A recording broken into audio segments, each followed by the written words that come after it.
오늘 보실 하나님의 말씀은 사도행전 5장 27절부터 32절 그리고 40절부터 42절입니다. 제가 봉독하겠습니다.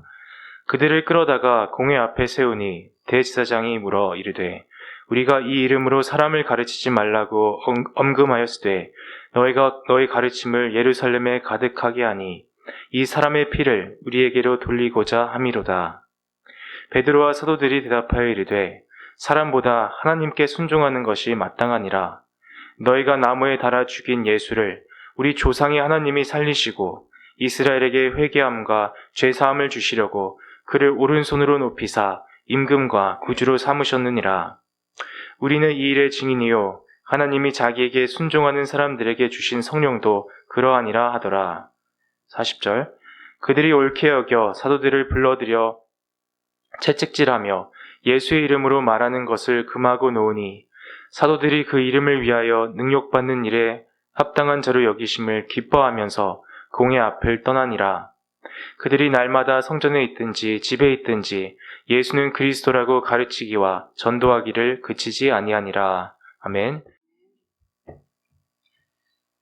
오늘 말씀의 제목은 오순절 성령을 받자입니다. 오늘의 배경은 베드로와 그 사도들이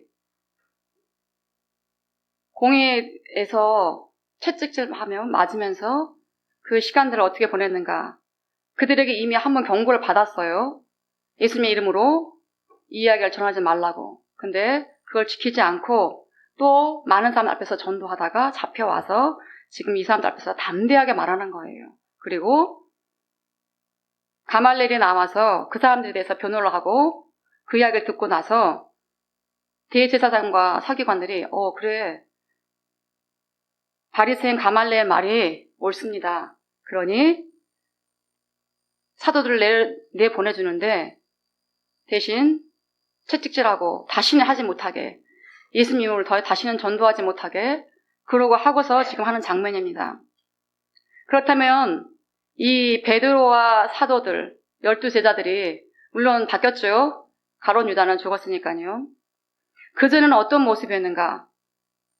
전에 예수님께 택함을 받아서 사도로 부름을 받아서 예수님과 같이 생활을 하면서 지내는 거예요. 근데 뭐라고 했냐면 예수님이 물으세요. 세상 사람들이 나를 뭐라고 말하느냐 하니까 베드로가 이렇게 말을 하죠. 주는 그리스도시요 살아계신 하나님의 아들입니다 라고 말하니까 예수님이 너무 좋아하세요. 그거 네가 한 거 아니야. 하늘 아버지께서 너에게 이렇게 임하셔서 말씀할 수 있게 말할 수 있게 도와주신 거야. 그리고 축복을 주십니다. 베드로에게. 그리고 잠시 후에 하나님께서 말씀하십니다. 또 예수님께서 내가 대제사장과 서기관들에 넘겨져서 고난을 받고 로마 이방인 손에 내가 가서 내가 죽고 십자가에서 처형을 당하고 3일 만에 살아날 거야. 그 말을 듣는 순간 베드로의 본심이 확 나옵니다. 안 돼요! 하나님, 예수님 돌아가시면 안 돼요. 우리가 지금 바라는 바가 있는데 그렇게 돌아가시면 우리는 어떻게 해요? 예수님이 이스라엘을 로마의 압제로부터 우리를 구해주고 해방시키고 왕이 되면 우리가 한 자리를 차지해서 누릴 텐데 아니 무슨 말씀하세요 지금 예수님? 그 말을 듣자마자 예수님께서 사탄아 뒤로 물러가라 하시면서 네가 지금 하나님을 생각하는 게 아니라 하나님의 일을 생각하는 게 아니라 도리어 사람의 일을 생각한다라고 말씀하셨어요.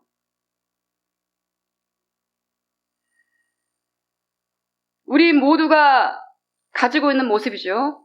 베드로처럼 때로는 성령이 임하셔서 하나님의 일을 말씀드리고 하나님처럼 하나님이 기뻐하실 일을 하고 있지만 때로는 내 안에서 사탄 마귀가 들끓어서 어떻게 합니까?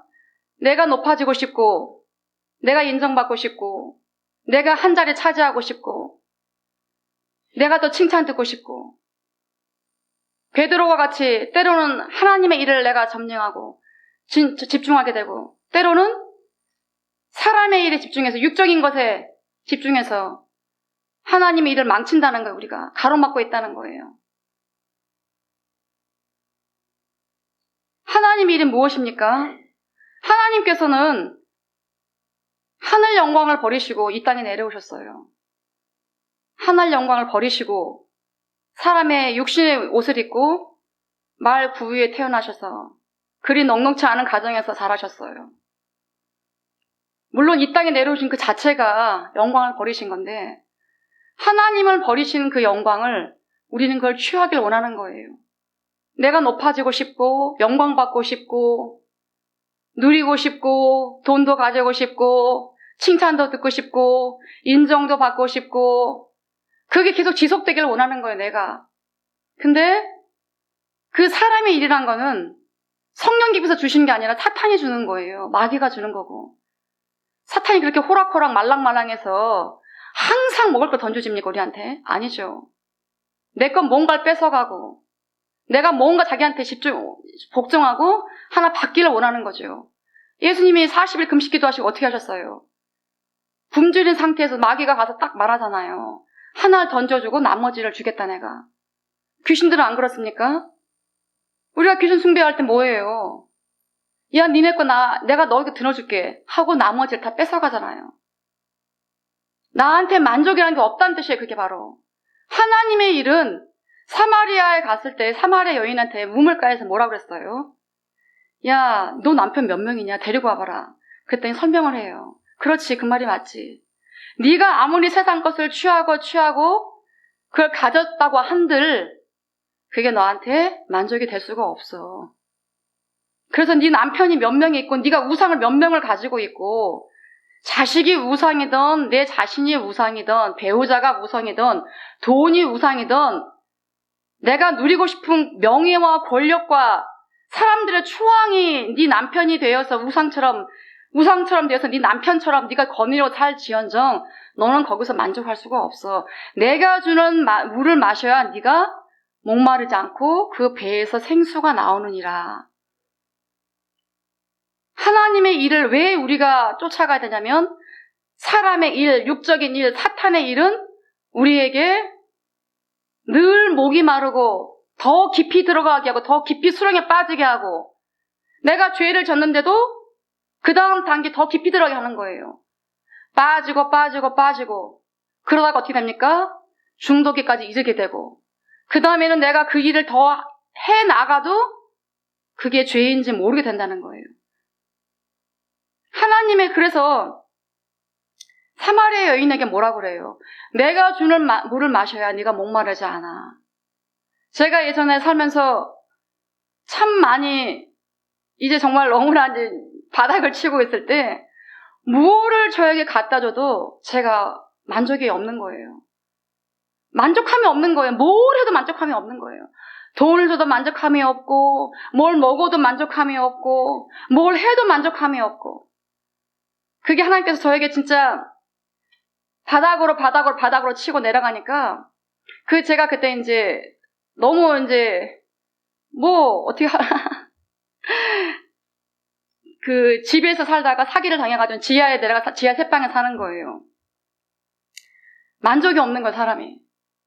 만족함이 없는 거예요. 뭘 해도 만족함이 없고 누구를 보면 항상 그게 부럽고 뭐를 해줘도 저에게 친절을 베풀어줘도 그게 만족함이 없고 근데 예수님께 나를 딱 찾아와서 제 안에 저를 장악을 하니까 와, 제가 누려보지 못한 그 평안함과 충만함과 삶 속에서 내가 저는 그렇게 생각했어요. 아, 나는 욕심 주머니에 빵꾸가 났나 봐. 내가 이렇게 욕심 많은 사람이었나? 난 욕심 주머니에 빵꾸가 난 사람인가 봐. 내 스스로 생각한 거야, 그게. 배우자가 그렇게 친절을 베푸고 나에게 어떻게 해줘도 그게 저한테 만족이 안 되는 거예요. 계속 목마르는 거예요, 저에게. 그때 예수님이 날 찾아오신 거예요. 성령님이 찾아오셔서 저를 만나주시고 제 안에 충만하니까 그때 제가 이 세상에서 누려보지 못한 그 만족함. 그래서 제가 그 당시에 제 친구들이나 제 친척들에게 제가 전도할 때 이렇게 말했어요. 그 당시에는 이런 이온 음료가 굉장히 유명했어요. 이온 음료 아시죠? 포카리 스웨트 2%. 지금은 좀 그 당시 맞진 않지만. 그래서 제가 이렇게 말해서 친구들한테 야, 너희 2%를 채워줘, 그분이. 예수님 믿어. 2%를 채워주셔. 아니죠. 저희 전체를 채워주셨는데 제가 그 당시에 몰랐기 때문에 그렇게 제가 2%라고 제가 표현을 한 것뿐이에요. 이렇게. 이 제자들도 또한 예수님께서 그렇게 많은 이기적을 베푸셨어요. 눈먼 자가 눈을 뜨고, 중풍병자가 자리를 들고 일어나고, 죽은 자가 살아나고, 더군다나 수제자 3명은 변화산에 올라가서 예수님이 모습이 변화된 걸 보고 모세와 엘리야를 봤어요. 와, 우리는 꿈도 꾸지 못할 너무나 큰 기적들을 본 거예요. 4일이나 지난 나사로가 부흥되는 광고 나왔어요. 썩은 냄새 나는 나사로가 죽어다 살아났고, 얼마나 많은 죽었다 살아난 사람들 살렸습니까? 그 이적은 이 책이 감당할 수 없다고 요한은 그렇게 책을 썼어요. 요한복음에. 예수님이 일으킨 표적은 도저히 이 세상 책으로 감당할 수가 없어. 그걸 다 봤어요, 제자들이. 근데도 예수님께서 십자가에서 돌아가시기 전에 이미 다 말씀하셨어요. 내가 이렇게 할 거야. 근데도 예수님께서 미리 예언을 하시고 알려주셨음에도 불구하고 십자가 앞에서 죽는 날, 그 잡혀가는 날 다 도망간 거예요. 죽음이 두려우니까요. 그 많은 표적과 이적과 자기들이 귀신을 쫓고 자기들이 12제자를 보내시고 70제자를 보내서 하나님한테 예수님 능력을 주셔가지고 귀신을 쫓고 병든 자를 고치고 말씀을 선포하고 예수님의 이름을 모든 것을 자기들이 하고 왔는데도 불구하고 예수님 십자가에 돌아가실 걸 잡혀갈 걸 아니까 다 도망가는 거예요. 그 많은 이적과 표적이 죽음 앞에서는 아무 소용이 없더라는 거예요. 그리고 예수님께서 돌아가시고 3일 만에 부활하셨어요. 그리고 사람들이 그리고 너무 무서운 거예요. 이제 유대인이 너무 무서워서 자기 방문을 딱 잠그고 거기 다 있는 거예요. 무서워서 다 같이 제자들이. 그런데 예수님이 부활하셔 오셔가지고 또 몇 번을 보여주셨어요. 그런데도 그 사람들은 그거를 받아들이지 못하는 거예요. 예수님이 2번, 3번을 보여주셨는데도 베드로와 몇몇 제자들은 갈릴리 고향으로 가버리는 거예요. 그랬던 제자들이에요. 유대인이 무섭고 죽음이 두렵고 예수님께서 그 많은 표적을 보여주시고 십자가에 돌아가신 거, 부활하신 거, 승천하신 거 다 봤는데도 불구하고 그들이 예수님도 나가지 말라 하셨어요. 그들의 믿음 가지고는 이 세상을 이길 수 없음을 아시고요. 그리고 어떻게 하셨느냐?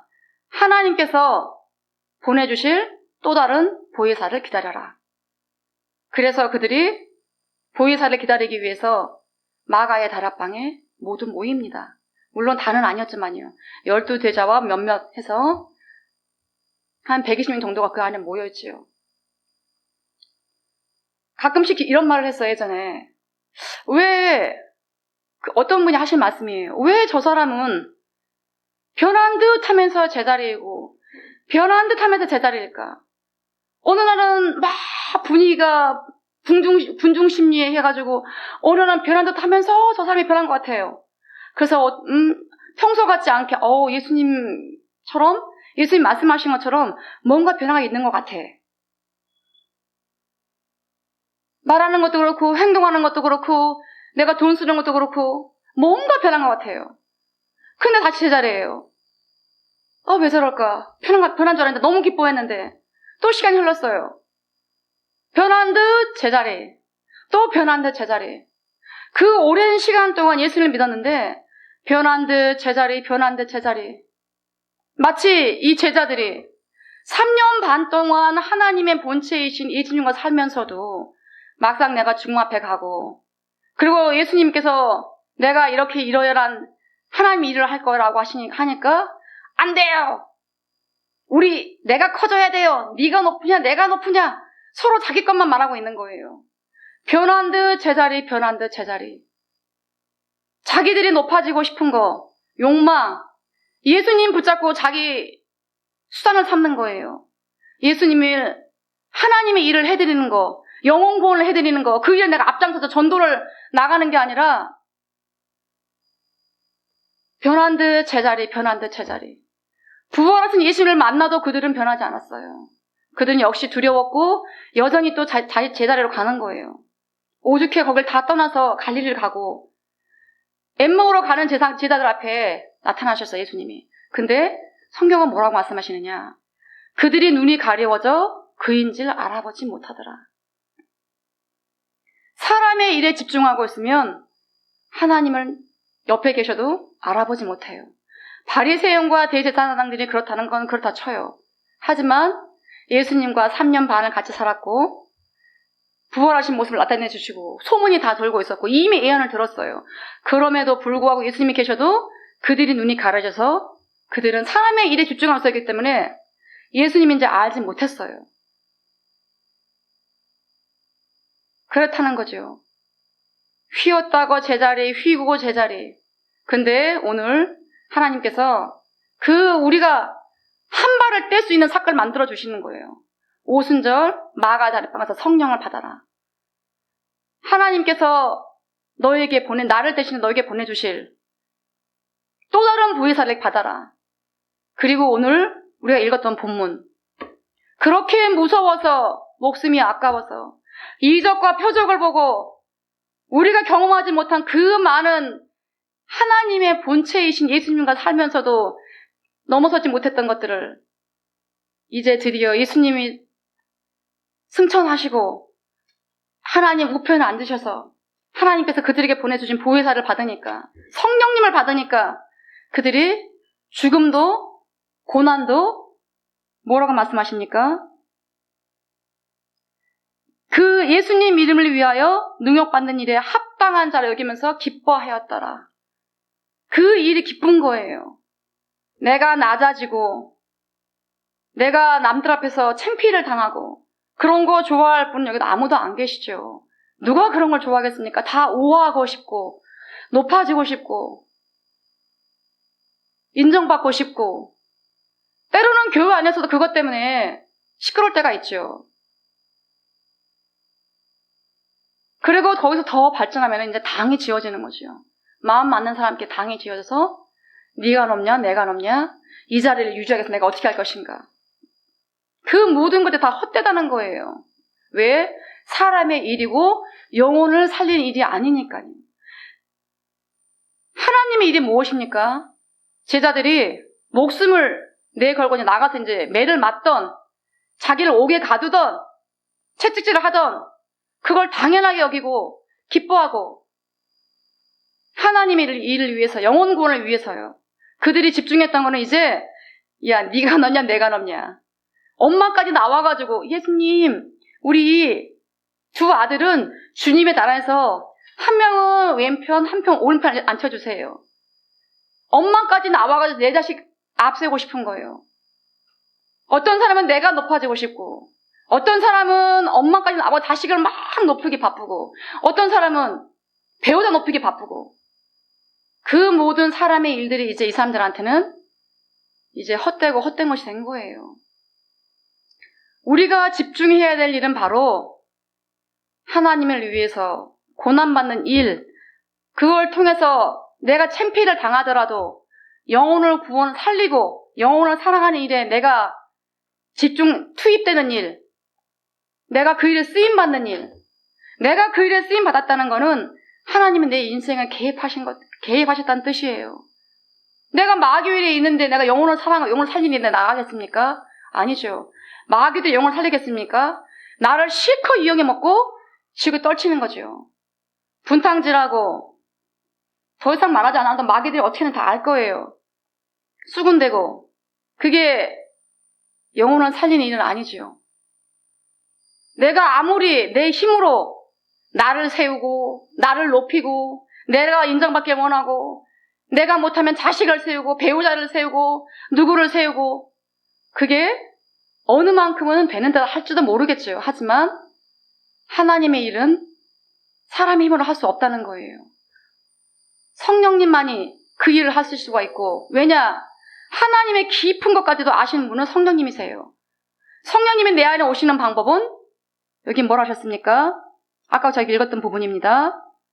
하나님에게 순종하는 사람들에게 주시는 성령님, 하나님의 일에 순종하는 사람에게 주시는 성령님, 그리고 성경에 나와 있는 부르짖는 기도. 부르짖는 기도 힘들죠? 부르짖는 기도가 누가 쉽다 하였습니까? 온몸을 쥐어짜야 되고 땀이 뻘뻘 나고 그냥 쥐어짜야 돼요. 내가 비틀어야 돼 몸을. 쥐어짜야 돼요. 쥐어짜. 내가 여기서 그냥 다 나가야 돼요. 번제단을 거쳐야 물두멍을 가는 거예요. 번제단에서 내 죄를 제물 대신 소나 양이나 염소 대신 비둘기 대신 저 자신을 제가 산 제물에 대해서 번제단에서 내 것 죄를 고백하면서 내가 아버지 앞에 나아가야 돼요. 그래야 물두멍을 지나는 거예요. 근데 죄의 숨통을 끊어야 되는데 사탄의 목을 비틀어서 사탄을 죽이고 몸 숨통을 끊어야 되는 번제단에서 그게 쉽게 이루어지겠냐고요. 주여! 마 사탄아! 물러가라! 그 한마디로 사탄이 물러가겠냐고. 내 안에서 너무나 좋은 집을 짓고 자리를 잡고 있는데 죄의 숨통을 끊고 사탄의 숨통을 끊어내는데 어떻게 그게 말랑말랑해서 그렇게 쉽게 한마디로 나가겠냐고요. 내가 번제단에서 내가 숨통이 끊어지고 내 가죽이 벗겨지고 내가 각이 떠지는 과정이 번제단이에요. 그게 부르짖는 기도예요. 내가 오늘도 하나님의 말씀, 하나님의 일에 집중하지 못해서 내가 높아졌어요. 아버지 누구를 미워하지 말랬는데 또 미워했어요. 그거를 놓고 내가 회개 기도하는데 또 넘어지고 참 연약하기 그지없고 부족하고 참 부끄러운 나 자신을 가지고 번제단에 올라가서 내 스스로가 내가 재물이 되어서 나를 잡아야 되는데 그 부르짖는 기도가 쉽게 나오겠냐고요. 크고 비밀한 일을 너에게 보여주지 마. 부르짖는 자에게 크고 비밀한 일을 보여주시겠대. 크고 비밀한 일이 뭐예요? 하나님의 비밀이잖아요. 하나님의 일과 하나님의 비밀을 모르면서 우리가 어떻게 예수님 일을 하고 교회를 다니긴 다니겠죠. 왔다 갔다 11조 내는 거. 그거 가지고 우리가 이 깊은 세계를 찾아가겠습니까? 할 수는 없지요. 표적과 이적이 아니라 예수님의 하나님의 본체이신 예수님과 3년 반을 살았고 부활하신 예수님과 40일을 살았어요. 그런데도 그들은 하나님께서 너네는 성령을 받아. 그 전까지 나가지 마. 그리고 그들이 성령 받고 담대히 나가서 목숨 걸고 옥에 갇히던 채찍질 당하던 아프던 말던 내 걸 잃던 말던 다 내려놓고 그리고 손가락질 받아가면서 전도를 했어요. 하나님 나라 확장에 내가 쓰임 받기를 원하는 대로 내 자리에 쓰임 받았어요. 가끔씩 아니죠. 자주 올라오는 내 사람의 일, 육적인 일들, 사탄의 일들을 성령을 받음으로써 불같은 성령을 받아서 다 태워버리시고 베드로 전서 후서 책을 2권을 썼어요. 그렇게 겁쟁이처럼 말은 많이 했는데 하나님을 부인하고 도망갔던 베드로가 책을 썼어요. 뭐라 했냐면 선을 행함으로 고난을 받고 참으면 이는 아버지 앞에 너무나 아름다운 일이다. 이를 위해서 너희가 부르심을 받았으니 그리스도도 너희를 위하여 고난을 받으사 너희에게 본이 되셨어. 그러니 그 자취를 따라 오너라. 고난받는 일에 우리가 앞장서기를 원하고 의를 위해 고난을 받으면 그게 복 있는 자라고 하였습니다. 이게 누굽니까? 베드로입니다. 하나님 앞에서 그렇게 예수님 앞에서 그렇게 큰소리 빵빵 치다가 갈릴리로 갔던 베드로가 성령 받고 그렇게 성령의 힘을 입어 힘차게 일을 하다가 책을 쓰셨는데 그 책에 고난 받아라. 하나님을 위해서 고난 받는 것이 복 있는 자고 예수님 또한 너희를 위해서 땀방울이 피방울 되게 기도하셨잖아. 너희도 죽기까지는 못할지언정 하나님의 일에서 집중하고 너희가 영광을 취하지 말아라. 그거 지옥 가는 길이야. 하나님 영광을 너희가 아버지께 돌려드리고 범사에 하나님과 늘 소통하면서 하나님과 소통하는 방법이 뭐예요? 방언기도 아닙니까? 소통하지 않고 내가 아버지 일을 내가 어떻게 합니까? 그래서 사도 바울이 뭐라 그래요? 내가 누구보다도 방언 마냥을 내가 너희들 앞에 쓴다 이렇게 그러잖아요. 말씀을 마치겠습니다. 우리가 해야 될 일은 저희는 우리가 뭘 해야 될 다 알고 있어요. 직분도 다 가지고 있고 다 알고 있고, 그리고 내가 어떻게 나아가야 될지 다 알고 있어요. 이제 그 일에 집중하는데 분명히 내가 해왔던 일들을 내가 끊어내야 될 부분이 있을 거예요. 그게 쉽겠습니까? 마귀의 달콤한 유혹이 그렇게 쉬웠으면 우리가 중독에 빠질 일이 없겠죠. 내가 한 발짝 뛰는데 0.1mm를 뛰지 못하고 10년, 20년, 30년 신앙생활 한들 아버지 앞에 가서 내가 뭘 내밀겠습니까? 내가 한 발짝 뗄 수 있는 거는 오순절 성령님을 내가 받는 거예요. 받아서 아버지 일, 하나님 일, 전도하는 일, 그리고 사람 살리는 일, 멀리 나가서도 할 수 있고 우리 교회 안에도 많은 영혼들이 있어요. 우리 교회 안에 가까이 있는 영혼, 내 가족들의 영혼을 살리기 위해서 내가 뭘 할 것인가 좀 더 돌아보고 오순절 성령을 받아서 아버지를 기쁘시게 해드리고 칭찬받는 저희가 되기를 기도하겠습니다.